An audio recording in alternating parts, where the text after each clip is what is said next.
Every time I hear the phone ring, I see you. Yeah, so this is your little nook where you essentially come to play with detailing stuff. Come to play with planes. Yeah, have a coffee, go at the back and... Yep. Wax on, wax off. We're thinking on the same page. Exactly. Thank you very much, mate. I want to say thanks for organising this, because I love anything that flies, drives, slides, has an engine, the mechanics, runs on steam. If it can be detailed, it's got Damien all over it. Where are we going today? Bit of a sortie around the bay, and then landing to Turin. There's a nice little restaurant called Wings down there. Yeah. So I started off detailing washing when I was 16, 17, parents' cars for money, friends' cars for money. Did that for a number of years and shut it down when I started to work full time and got too busy, girls' cars became more important. Yeah. And then maintained a number of good customers and kept my hand in the detailing world. And lo and behold, I was washing some planes down here one day and cut and polishing a plane, and a person came into the hangar and said, we need our planes detailed start to finish. Yeah. And we came to an agreement, and it's just snowballed. Every time I'm working on a plane here, someone comes in and says, can you do it? Yeah. And that's how it works a lot of the time too. Absolutely. When someone sees you working on something. Yep. So we, it really has snowballed. We've gone from doing fleet maintenance, on fleets of aircraft that are just punished by the flying schools, to now top end, Cirrus aircraft, which I've put some posts up about, which are now having, full metal jacket spray wax and paint protection applied at the owner's choice as well. Yeah. Planes' underbellies just cop the absolute hiding. They get the underneath. They do. A lot of people don't think they do. The front of it would. No, well, the front too, but the underneath is the worst, because it's all the dust that sticks to the oil that's coming out of the plane. So the engines burn oil, so out of the exhaust is coming oil, sticks onto the bottom of the plane. Yep. You get temperature change, you got pressure change with the airflow. Yep. The underbellies are just woeful. That, I tell you, Jaffa, that just eats through it. It's fantastic. You can just wipe down after a wash, removing any of the residual interior cleanse. The aircraft interiors are high-grade plastics, really resilient, but if they're old, if you spray interior cleanse direct onto it and let it dwell, you can strip out colour. Yeah. So I generally dilute it down 50-50 in an older aircraft, and in a new one, slam it on, get off the grease and grime. It's completely Interior cleanse fine. is pretty. Our interior cleanse product is pretty safe. Yeah, that's good stuff. It's very, very gentle. Yeah. Detailing planes is a little bit different than detailing automotive. Yeah.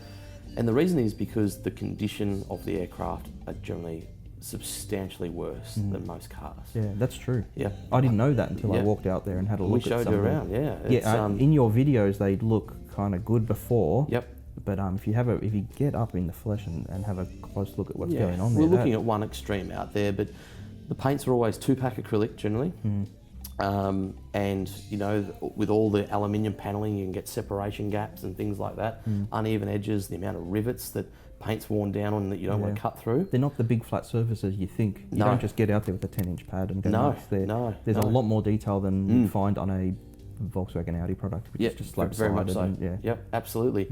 So big thing is decontamination washing, and we use aircraft-based polymer washing products for that, which cuts through it pretty heavy, but doesn't do any damage or doesn't cause any long-term corrosion impact to the airframe. Dry, and then it's all about the polishing, getting on the polisher.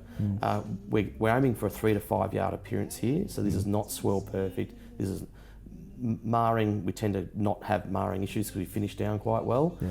But it's going to take too long if you're sticking on a random orbital. It's just too hard. What's the client worried about the most? Why are they detailing the planes? Is it mostly for looks? They want to walk past it and say that looks. It's fleet presentation, absolutely. But if you cut and polish and detail and then put a really top quality product on over the top, which we've been using together for the last couple of months with some clients' approval.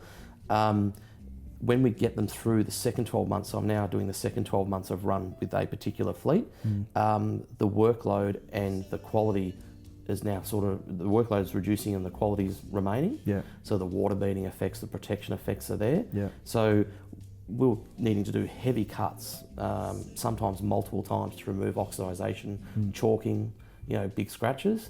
Now we're doing maybe a finishing down polish one step. You're just maintaining what was already Just there. maintaining, absolutely. Yeah. What's there. Return customers are good for that. Yeah. I mean, it's cheap for them. It's good for you because you don't have to do the bulk, the heavy work. Yep. And it's better for the surfaces as well when you're not really. Well, we don't want to keep cutting, because the paint will wear.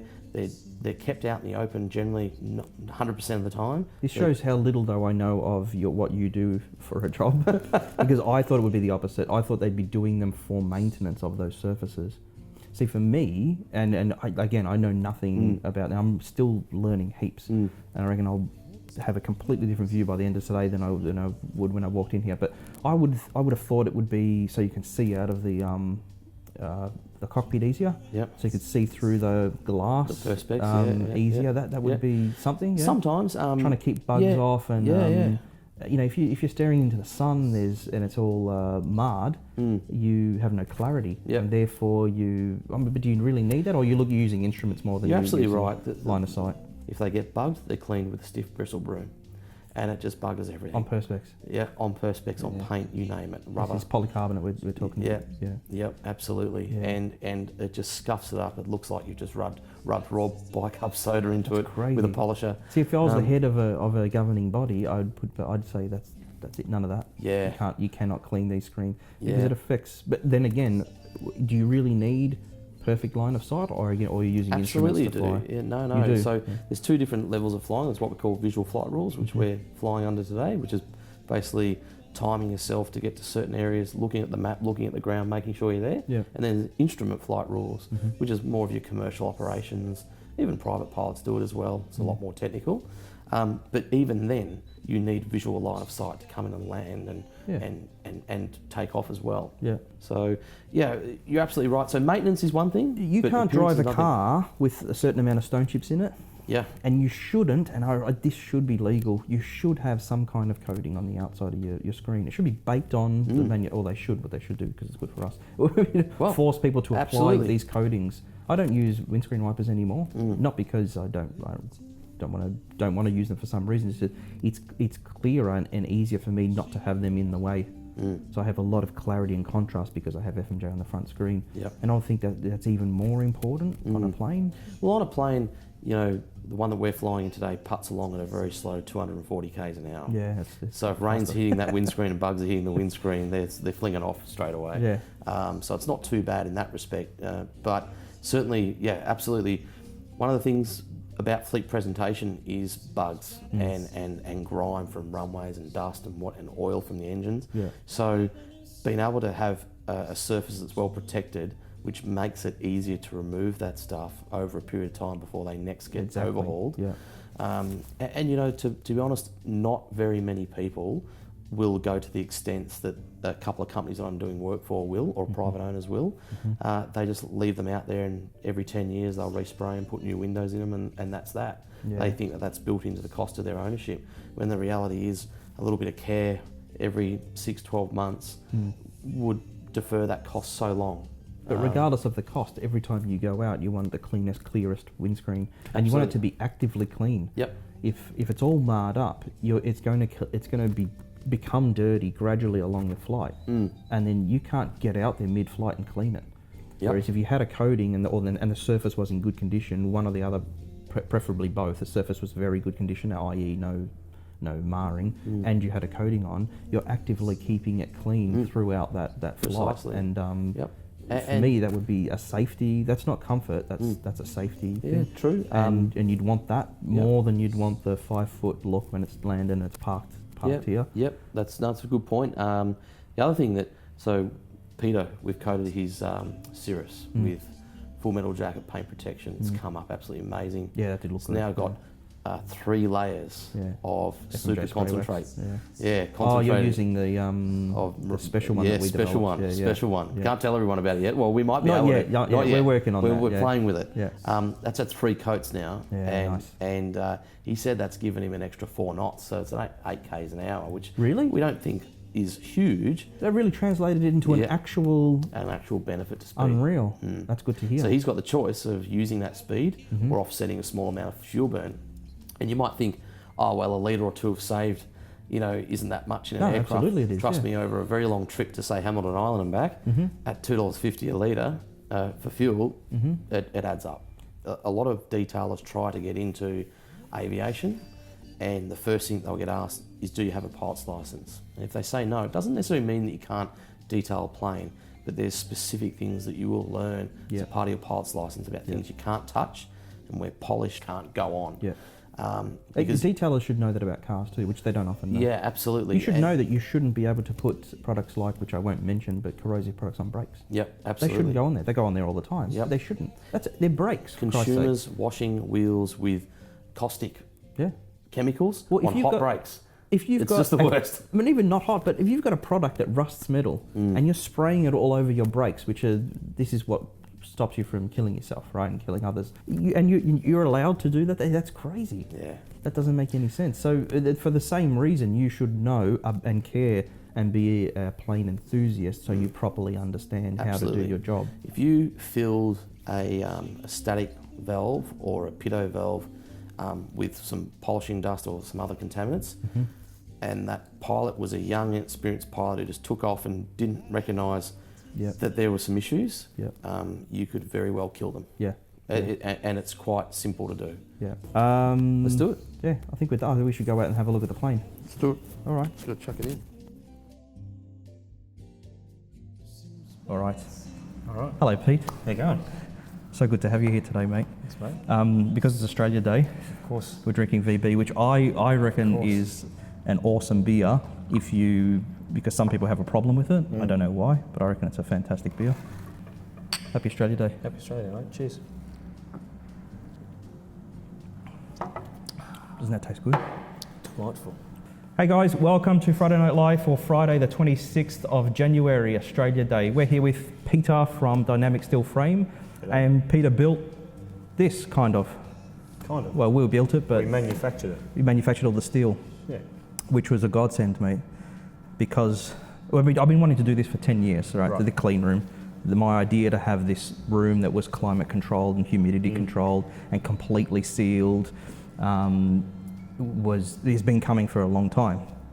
But one of the things that I didn't want was to shut down to do it. Yeah, of course. And having it out of steel was, Perfect. well, oh man, we didn't shut down one single day. Now we covered and boxed some products, but we didn't have to take every single product off the racking and put it away. So the amount of time, labour, money saved in not having to double up on doing things, take all the products down, put all the products back up, because we were essentially screwing a massive Meccano set together. Correct. And not cutting bits of 4x2.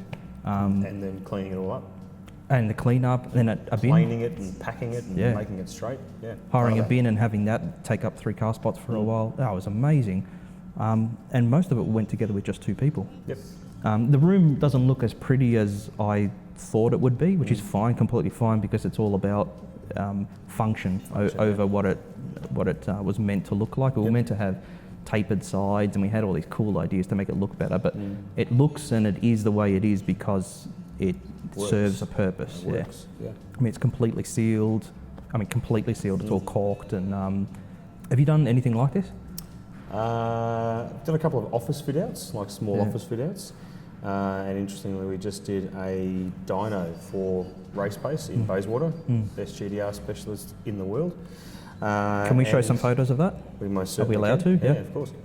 That was a dyno cell and a workshop and a mezzanine upstairs as well. So similar to what we've got. Yeah. So internal work is quite easy in lightweight. No better thing than extra space in a factory. Yeah. Well, now we go up to the roof. Yeah, correct. We're planning to be out of here in 3 years because I think we're outgrowing this factory. Yep. But it might help us to stay a little longer. Great. And nothing worse than, as you know, Factory. moving factory. You were on the block, weren't you? We were, yes. Yeah. Last year. You supplied front, because I don't really watch Yeah, the we block. designed Sorry. and well, I actually drew them all, and we manufactured and supplied all the frames to the studios Yep. and garages at the back of the block. Yeah. Yeah, which was a bit of beautiful. fun. Did they like it? They liked having, Yeah, for the it same was- reasons I like it? It was a lot of fun. Yeah, it was Yeah. very fast. And, So, and you've got a structure. it's incredibly fast build. It's about a 14-month build they do in 12 weeks. Yeah. That's super fast. So having the prefab frames on site was critical. Yeah. The whole structure went up in about 2 weeks Yeah. of those studios, which is crazy fast. I love it. Yeah. Everything's being done like this from now on. Yeah. Next house, the Lighter, light, straighter, better. lighter, straighter, Simple. better. Would you consider making another one of these for a detailer who wanted a detailing studio, Absolutely, yeah. clean room Of course, yeah. type thing? Yeah. We generally sit around the 600 to 6,000 square metre Yeah, sort huge of size with factory or residential, so commercial residential. multi-storey and residential. Multi-storey res. But the smaller ones are fun. Yeah. I often do them at home after hours with a glass of wine. Yeah. It's amazing too how quickly it was banged out.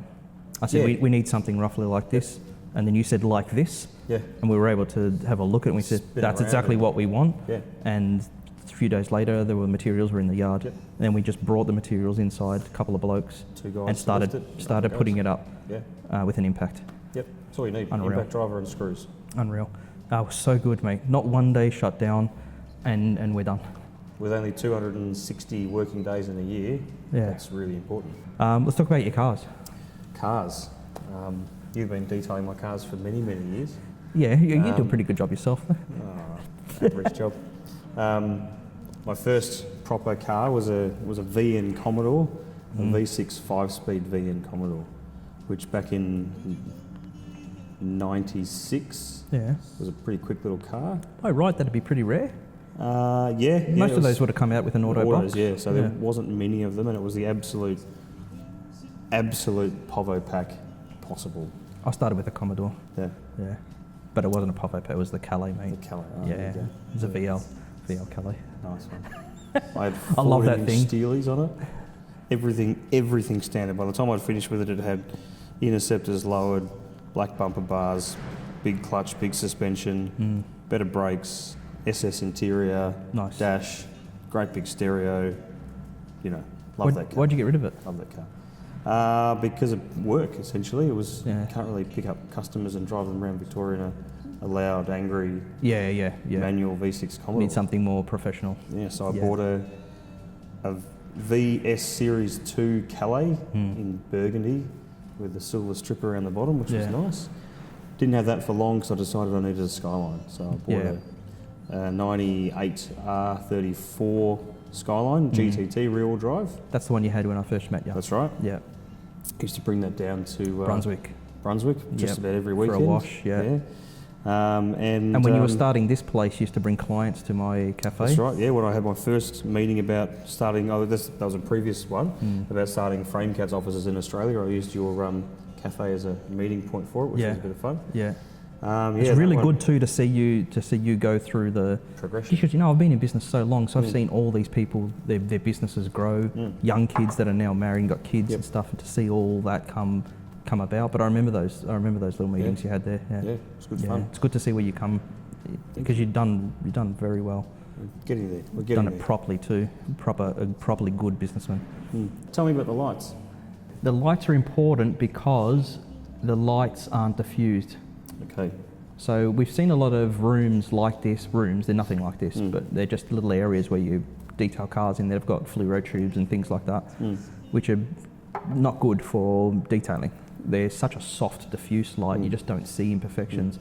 Because we can see each and every bead of light, we can use that to see, and we'd switch them off still, and we'd use a single bead of light, like a Lucian or something from different angles. the But revolver. this will help us a lot, and it'll help a customer as well. So when a customer comes to collect the car, this is how we present the car, in this light with this colour. Yep. And they can have a look and see for themselves before they take the car home and make sure that the car is, It's perfect. if not, we can continue working on it or whatever. One thing we can do is change colour. Yep. So we've been doing it for a little while. We have Disco what we lights. call an intelligent lighting system. Okay. How do you guys work it if it's an intelligent lighting system? Well, it's more intelligent than using white light. Indeed. So if you use a colour on certain coloured cars, you use certain colours Yep. to see imperfections better.